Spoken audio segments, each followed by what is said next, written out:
Ever wondered how your favorite coffee is made? It's a question that rouses curiosity in many of us, especially given the global fondness for this invigorating brew. Coffee, a simple beverage, yet its creation is a fascinating journey that begins in the lush landscapes of regions like Africa, South America, and Asia, where the two main types of coffee beans, Arabica and Robusta, are grown. These beans, each with its distinct flavor profile, lay the foundation for the myriad of coffee varieties we enjoy today. But here's the catch.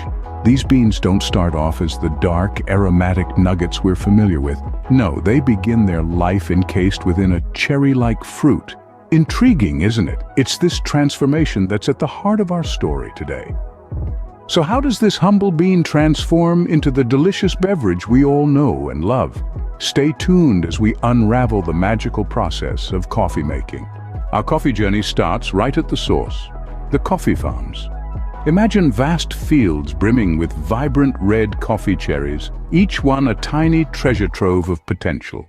The process of harvesting these cherries is a delicate dance, one that requires a keen eye and a gentle hand.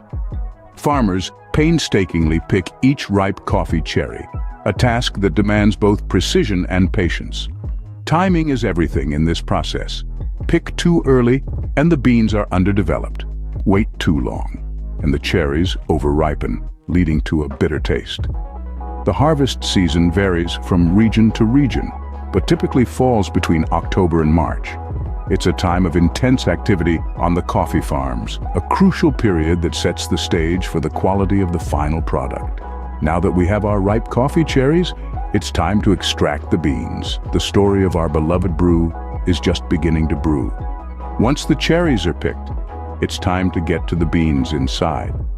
This is where the magic of processing comes into play, where we transform a fruit into the beloved coffee bean. Two primary methods are at our disposal, the dry and the wet methods. The dry method, or natural method, is the oldest way of processing coffee. It involves leaving the cherries out in the sun to dry naturally. They're frequently turned to prevent spoilage until the moisture content drops to 11%. It's a method that gives coffee a fruity essence, reflecting the cherry's original flavors. On the other hand, the wet method, also known as washed, involves removing the pulp from the cherries immediately after harvesting. The beans are then fermented in water, washed, and finally sun-dried. This method highlights the true character of the bean, emphasizing its intrinsic flavors.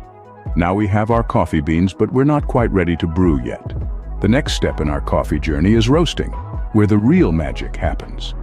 Now imagine our green coffee beans as raw diamonds waiting to be polished. The roasting process is where these gems are transformed into the rich brown beauties that we all know and love. Roasting is essentially a heating process that brings out the aroma and flavor that is locked inside the green coffee beans. Beans are heated at high temperatures, and as they reach the peak of perfection, they are quickly cooled to stop the process. Now the depth of roasting significantly impacts the taste. Light roasts are generally more acidic, with a toasted grain taste and pronounced brightness. Medium roasts exhibit a more balanced flavor, aroma, and acidity. Dark roasts, on the other hand, are less acidic, have a pronounced bitterness, and the flavor of the roasting process itself is dominant. With our beans roasted to perfection, we're almost ready to make our coffee. Now it's time for the final step, brewing. This is the moment where all the prior steps come together to create that perfect cup of coffee. There are various methods to brew coffee, each bringing out different flavors and experiences. Take the simple yet elegant French press, for instance. It's a full immersion method where the coffee grounds are completely soaked in hot water, releasing their rich flavors. It's easy to use, but the result is a robust, full-bodied coffee that's truly satisfying. Then, there's the classic drip coffee maker, a staple in many households. This method gradually pours hot water over a filter of coffee grounds, producing a clean, mild cup of joe. And let's not forget the espresso machine, a more complex but rewarding method. It forces hot water through tightly packed coffee grounds, extracting a concentrated, bold espresso shot.